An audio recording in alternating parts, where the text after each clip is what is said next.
पवित्र बन, पवित्र दुनिया का मालिक बनने की शुद्ध कामना रख। पढ़ाई और योग की रेस कर, विकर्मों की खाते को खत्म कर, मन वचन कर्म से संपूर्ण पवित्र बन। धर्मराज बाप से सदा सच्चा रहने की, सत्य बाप, सत्य शिक्षक, सतगुरु, वकील, बैरिस्टर, परमपिता परमात्मा की हम आत्माओं के लिए आज के मुरली से शिक्षाएं। सत्यता की महानता है। सत्य है कि मैं परम पवित्र आत्मा, ऊंचे ते ऊंचे पवित्रता के सागर परमात्मा की संतान हूँ, जो इस सत्यता की अथॉरिटी का स्वरूप बनकर चलते हैं। वे सदा खुशियों के झूले में झूलते हैं, क्योंकि जहाँ सत्य है वहाँ कोई दुख नहीं, कोई भय नहीं, कोई फिक्र नहीं, सदैव बेफिक्र बादशाही है। सत्यता की महानता है, सत्यता का गायन है कि सत्य की नाव हिलेगी लेकिन कभी भी डूबेगी नहीं, चाहे कोई कितना भी क्यों न डुबाए।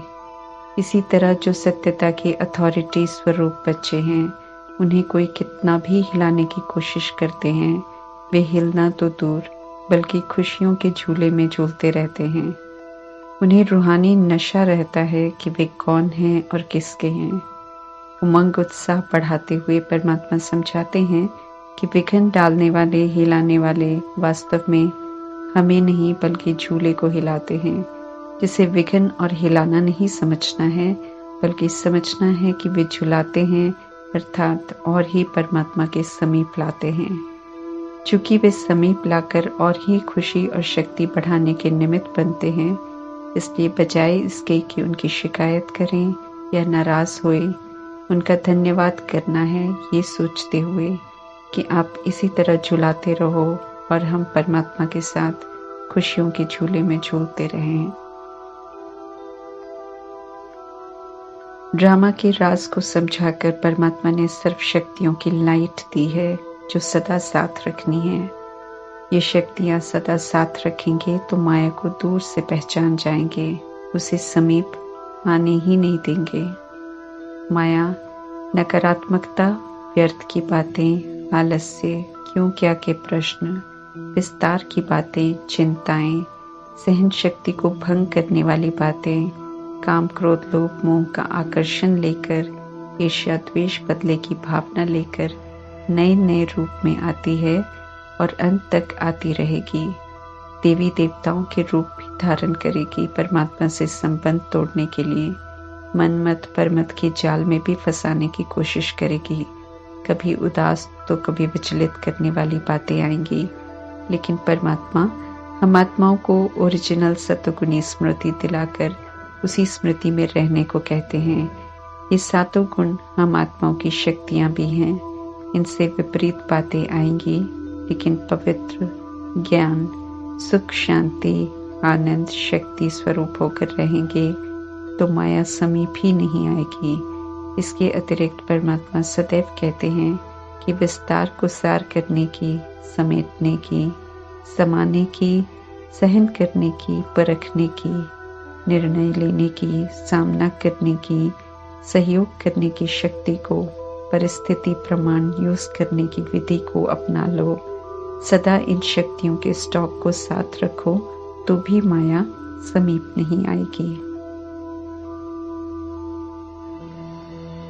कलयुग की दुनिया, पाप की दुनिया, रौरव नर्क बन जाती है जब परमात्मा कलयुग के आखिरी 100 वर्षों में आते हैं। हम आत्माओं को इस पाप की दुनिया से निकालकर सतयुग, सुख, चैन की दुनिया में ले जाने हैं। परमात्मा से हम आत्माओं को सुख, शांति की सौगातें मिलती हैं, जिसकी हम आत्माओं को बहुत ज़रूरत है और जिसका कलयुग में नाम निशान नहीं है। सच्ची स्थायी सुख शांति का दुनिया में बहुत अभाव है और परमात्मा के सिवाय कोई और ये सौगात दे नहीं सकते हैं। कोई भी आत्मा, चाहे मेल शरीर में हो या फीमेल हो, छोटे बड़े वृद्ध शरीर में हो, परमात्मा आत्माओं से बात करते हैं और जो भी उनका सच्चे दिल से बनता है, जिनके दिल में एक परमात्मा और बुद्धि में एक परमात्मा की याद के सिवाय और कोई नहीं रहता, वो आत्मा सच्ची सच्ची नन कहलाती है। आत्मा ही पहचानती है परमात्मा को, देह अभिमान तो पहचानता ही नहीं। हम आत्माओं को परमात्मा का फरमान है कि पूरा संगम युग इस आखिरी जन्म में पवित्र रहना है। अज्ञानतावश भक्ति मार्ग में आत्मा को परमात्मा और मनुष्य को भगवान कह देते हैं। परमात्मा इस गलत मान्यता से बाहर निकालते हैं और अपनी पहचान स्वयं आकर देते हैं। अभी देवता बनने की पढ़ाई होती है, इसलिए प्रजापिता ब्रह्मा से लेकर सारे ब्राह्मण देवता बनने का पुरुषार्थ करते हैं, इसलिए कोई भी देवता नहीं कहला सकता है। अव्यक्त संपूर्ण ब्रह्मा बाप समान बनते हैं, इसलिए संपूर्ण ब्रह्मा को देव आत्मा कहते हैं। ऐसा बनने की प्रारब्ध है। विष्णुपुरी में विष्णु बनना, उन्हें देवता कहते हैं। अंधश्रद्धा में जो करते हैं उससे बाहर निकालते हैं परमात्मा। हम रूहों के पिता हैं परमात्मा। हम आत्माओं को पढ़ाते हैं, इसलिए हम आत्माओं को कहते हैं कि अपने को आत्मा समझो। जितना समझेंगे उतना उनकी बातें यथार्थ समझ में आएंगी। हमें समझना है कि हम आत्मा हैं और हम शरीर लेते हैं पाठ बचाने के लिए, और हमने कई जन्म लिए हैं। हमें समझना है कि शरीर हमें कर्मों अनुसार मिलता है। संगम युग में पवित्र कर्म करते हैं श्रीमद् प्रमाण, तो सतयुग में कंचन काया मिलती है। गोल्डन एजड परफेक्ट प्राकृतिक खूबसूरती वाली निरोगी काया मिलती है। सतयुग त्रेता युग की 20 काया 84 जन्म लेने वाली आत्माएं संगम युग में तैयार करती हैं। ज्ञान में आने के बाद श्रेष्ठ कर्म परमात्मा संगम युग में सिखाते हैं, जिसे सीखते हुए हमारे 20 जन्मों के भाग्य, हेल्थ, वेल्थ, हैप्पीनेस तय हो रहे हैं। कायदे से ऑलमाइटी अथॉरिटी जो कहते हैं वो पहले दिन से ही सुनना हम आत्माओं का फर्ज है, लेकिन हम उसे मानने में कितना समय लगाते हैं उससे फर्क पड़ता जाता है। अज्ञानता में जो पाप किए हैं उसके लिए तो याद की विधि बनी हुई है, लेकिन समझ मिलने के बाद भी कितना हम सुनते हैं, कितना हम नहीं सुनते हैं, उसका हिसाब बनता है। इसलिए उसके लिए 1 का 100 गुना दंड है। कर्मों को श्रेष्ठ बनाना है। कलयुग में कर्म भ्रष्ट धर्म भ्रष्ट बनते हैं, इसलिए शरीर रोगी हैं, गंदे हैं। ये भी तब समझ में आता है जब परमात्मा अभी के शरीरों की तुलना देवताओं के शरीरों से करके समझाते हैं। दैवी गुणों वाले मनुष्यों को देवता कहते हैं। वे इसी तरह पर पाठ बजाते हैं, ऊपर नहीं रहते, और परमात्मा स्मृति दिलाते हैं कि वही आत्माएं जन्म मरण के चक्र में आकर अब साधारण बन गए हैं। आत्मा का ज्ञान नहीं है यथार्थ, इसलिए मनुष्य देह से मोह करते हैं। कोई शरीर छोड़ता है तो देह को याद करता है, जबकि आत्मा पाठ बचाने वाली है। आत्मा अविनाशी है और आत्मा किसी की भी नहीं होती। अभी हम आत्माओं को समझ मिली है कि आत्मा में ही अच्छे और बुरे संस्कार होते हैं, जो देह अभिमान और विकारों से बनते हैं। विकारी बन गई हम आत्माओं को परमात्मा कहते हैं कि अब निर्विकारी बनना है। देह अभिमान और विकारों का दान देना है। विनाश के पहले देवी देवता धर्म स्थापन हो रहा है, इसलिए परमात्मा का फरमान है कि अब दैवी गुण धारण करो, पवित्र बनो और सुख देने वाले धर्म के बनो। सुख धाम और शांति धाम ही है सुख चैन का धाम, इसलिए बेचैन करने वाले देह अभिमान और विकारों को छोड़ना है। परमात्मा ही ऐसी दुनिया में ले जा सकते हैं। जाना है वहां तो उनकी श्रीमत पर चलना पड़े। मुक्ति, जीवन मुक्ति की गिफ्ट अभी संगम युग में मिलती है। पूरा ज्ञान उठाना अर्थात ज्ञान को समझकर धारण कर उसका स्वरूप बनना। परमात्मा स्पष्ट कर रहे हैं कि जो पूरा ज्ञान उठाएंगे वे ही नई दुनिया 111 में आएंगे। शूद्र वर्ण से ब्राह्मण वर्ण का बनाकर देवता वर्ण का बना रहे हैं, तो अटेंशन रख हमें पुरुषार्थ करना है तो 2500 वर्ष चैन से रहेंगे। हमें खुद को समझाना है कि पतित बनने से बेचैनी होती है, दुख होता है। श्रीमत चैन से जीने के लिए मिल रही है। श्रीमत पर चलते हैं तो संगम युग के इस एक जन्म में भी चैन है, तो नई दुनिया के 20 जन्म भी सुख चैन के हैं। जितना श्रीमत को नहीं मानेंगे उतना यहाँ भी बेचैन और भविष्य में भी अच्छा मर्तबा नहीं मिलेगा। इससे चैन खुशी में फर्क तो जरूर पड़ेगा। हम अनुभव भी करते हैं कि जब श्रीमत प्रमाण नहीं चलते हैं, अर्थात माया के वश होकर कर्म करते हैं, स्वमान की सीट पर बैठकर सोचते नहीं हैं, बोलते नहीं हैं, कर्म नहीं करते हैं, तो अच्छा अनुभव नहीं करते हैं, बेचैन अनुभव करते हैं। जब श्रीमत पर चलते हैं तो खुशी अनुभव करते हैं और चैन से रहते हैं। ईश्वरीय संप्रदाय के बने हैं, स्मृति में रहना है और श्रीमत का पूरा रिकॉर्ड रखना है, अर्थात उसी प्रमाण चलना है। आधा कल्प कहानियां सुनी हैं और कलयुगी बन गए हैं। अब ज्ञान सुनकर धारण कर सदगति के लायक बनना है।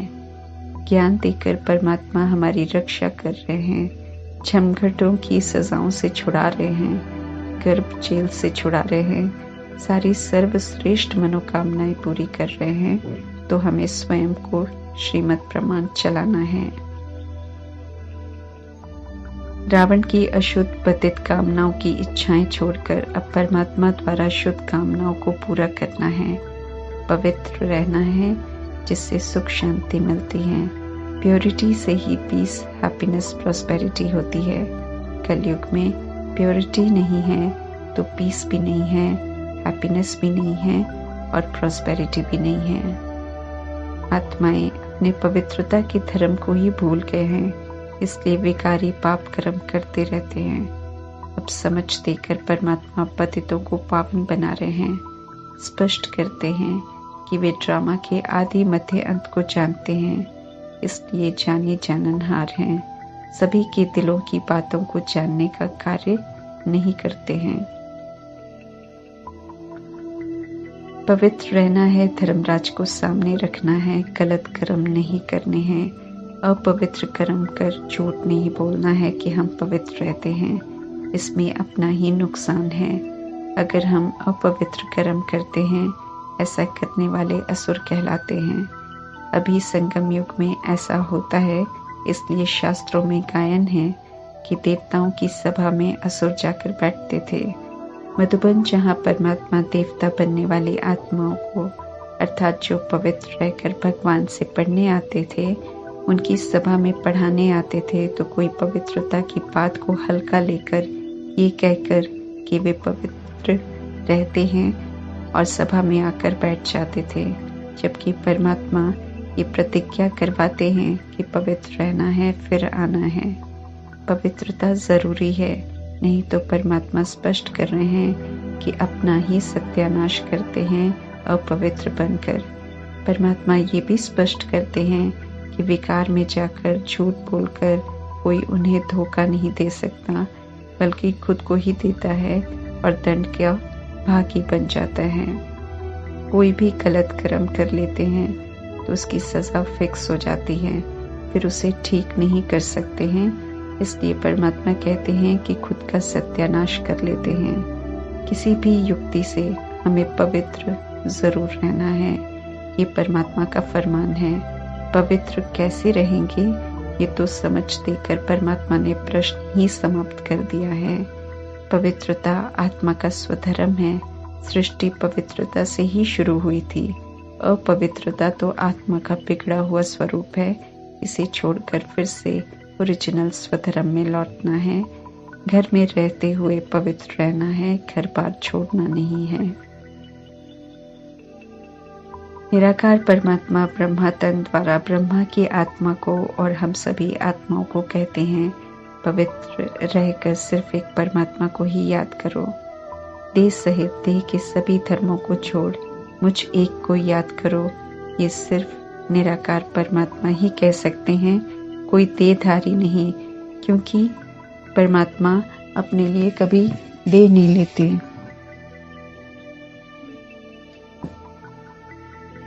अपवित्रता तो आत्मा का बिगड़ा हुआ स्वरूप है। इसे छोड़कर फिर से हमें ओरिजिनल स्वधर्म में लौटना है।